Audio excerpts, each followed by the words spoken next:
नमस्कार, मैं हूं आपके साथ नीलोफर अंसारी और आप देख रहे हैं V9 न्यूज। देश और दुनिया की हर बड़ी खबर पर रहती है हमारी पैनी नजर। आइए नजर डालते हैं आज की बड़ी खबर पर। सीएम योगी आदित्यनाथ 3 दिन बाद दूसरी बार अयोध्या पहुंचे। उन्होंने मिल्कीपुर विधानसभा क्षेत्र में श्री राम दरबार की मूर्ति की प्राण प्रतिष्ठा की। इसके बाद उन्होंने स्वामी मधुसूदनाचार्य जी महाराज और स्वामी माधवाचार्य जी महाराज की मूर्तियों का अनावरण किया। फिर करम डांडा फार्मेसी कॉलेज में जनसभा को संबोधित किया।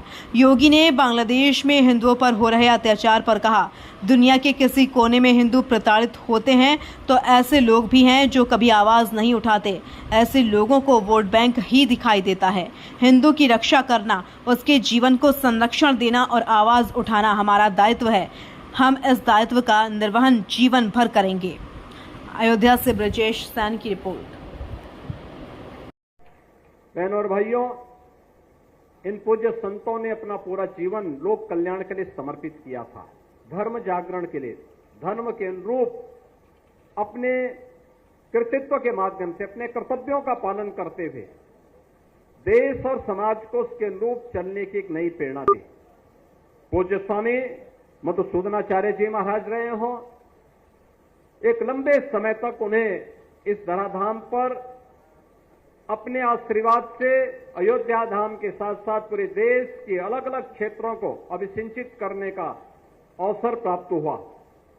लेकिन वहीं साथ ही साथ जगत गुरु रामानुजाचार्य पूज्य स्वामी माधवाचार्य जी महाराज भले ही भौतिक दृष्टि से उनका कार्यकाल अल्प रहा हो, लेकिन अपने उस अल्प अवधि में भी उन्होंने अपनी साधना और अपने चमत्कार से लोगों के जीवन में परिवर्तन लाने का कार्य किया। और जो मैंने आपको बताया कि आज अशरफी भवन के लोक कल्याणकारी कार्यक्रम हो या फिर अयोध्या विद्यापीठ के माध्यम से कोरोना जैसी महामारी के दौरान किए गए उपकार के वे अनेक कार्यक्रम, जब दुनिया हतप्रभ थी, बीमारी के सामने पूरी तरह पस्त थी, तब हमारे पूज्य धर्माचार्य, तब हमारे धार्मिक स्थल, तब हमारे इस प्रकार के संस्थान लोक कल्याण के अभियान के साथ जुड़े हुए थे और उस अभियान के साथ जुड़ करके, लोक कल्याण के साथ जुड़ करके उस महामारी को परास्त कर रहे थे। और उसी का परिणाम था कि प्रधानमंत्री मोदी जी के नेतृत्व में कोरोना पर विजय प्राप्त की गई और भारत की 140 करोड़ की आबादी को कोरोना जैसी महामारी से बचाने में मदद मिली। बहनों और भाइयों, आज अयोध्या की जब हम बात करते हैं तो अयोध्या में 500 वर्षों का इंतजार समाप्त हुआ। पूज्य संतों का लंबी साधना और संघर्ष आज अयोध्या धाम में प्रभु रामलला के विराजमान होने के साथ वह मूर्त रूप ली है, दुनिया को अयोध्या की ओर आकर्षित की है। जिन लोगों के लिए संभव था कि अयोध्या में क्या भगवान राम का जन्मभूमि पर मंदिर बनेगा, लोग पूछते थे, प्रश्न भरी निगाहों से पूछते थे। हम लोग तब भी कहते थे, हां जरूर बनेगा, चिंता मत करिए, जरूर बनेगा, अवश्य सफलता मिलेगी। जो लोग बोलते थे क्या अयोध्या की सड़कें चौड़ी होंगी, हमने कहा अयोध्या की तो होंगी, लेकिन अयोध्या से आसपास का क्षेत्र भी लाभान्वित होगा। और आज लखनऊ से अयोध्या के बीच में हो, लखनऊ से प्रयागराज के बीच में हो, अयोध्या से रायबरेली के बीच में हो, अयोध्या से गोंडा के बीच में हो, अयोध्या से बस्ती का मार्ग हो, अयोध्या से काशी का मार्ग हो, ये सभी मार्ग 4 लेन की कनेक्टिविटी से जुड़ चुके हैं। बाकी जो बचा है वह जुड़ने की प्रक्रिया के साथ आगे बढ़ चुका है। अयोध्या में ट्रेन नहीं आती थी, एक सिंगल लाइन थी, आज डबल लाइन से जुड़ चुका है। अयोध्या में एयरपोर्ट नहीं था, आज इंटरनेशनल एयरपोर्ट बन चुका है। 14-15 फ्लाइट अयोध्या से जुड़ चुकी है। कितने वर्ष लगे अयोध्या में हवाई जहाज को आने में? मुझे लगता है कि हजारों वर्ष लग गए, हजारों वर्ष। भगवान राम अपने पुष्पक विमान से यहां पधारे थे और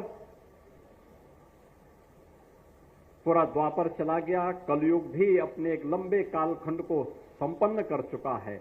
अब अयोध्या में इंटरनेशनल एयरपोर्ट बना है। और ठीक है, तकनीक उस समय की रही होगी कि भगवान राम जिस पुष्पक विमान से आए थे वो कहीं भी उतर जाता था, लेकिन आज के नए तकनीक में एयरपोर्ट के किसी भी एयरलाइंस के लिए रनवे चाहिए होता है, एयरपोर्ट चाहिए होता है, और उस रनवे के लिए एयरपोर्ट बनाना आवश्यक होता है। इंटरनेशनल एयरपोर्ट आपके अयोध्या धाम में बन चुका है। आज अयोध्या को आप देखेंगे, हर व्यक्ति जो अयोध्या 5 वर्ष पहले 7 वर्ष पहले आया होगा, इस नई अयोध्या को पहचानने में उसको थोड़ा भूल जरूर हो जाएगी। लेकिन मैं आपसे एक बात जरूर कहूंगा, ये जो नई पहचान मिली है, ये जो नया सम्मान मिला है, सम्मान प्राप्त आसानी से नहीं होता है, सम्मान आसानी से नहीं मिलता है, और अगर मिलता है देव योग से मिलता है, गुरु कृपा से मिलता है, संतों के आशीर्वाद से मिलता है, तो उसको सजो। फार्मेसी की शिक्षा हो और वह भी शिक्षा ऐसी जो एएनएम करेगा, जीएनएम की यहां पे डिप्लोमा लेगा, बीएससी नर्सिंग करेगा, बी फार्मा करेगा, या कोई भी ऐसा पैरामेडिकल का कोर्स यहां पे करेगा, 100% यानी 100% उसको जॉब की गारंटी होती है, नौकरी की गारंटी होती है। इस प्रकार के कार्यक्रम को संचालित करना यह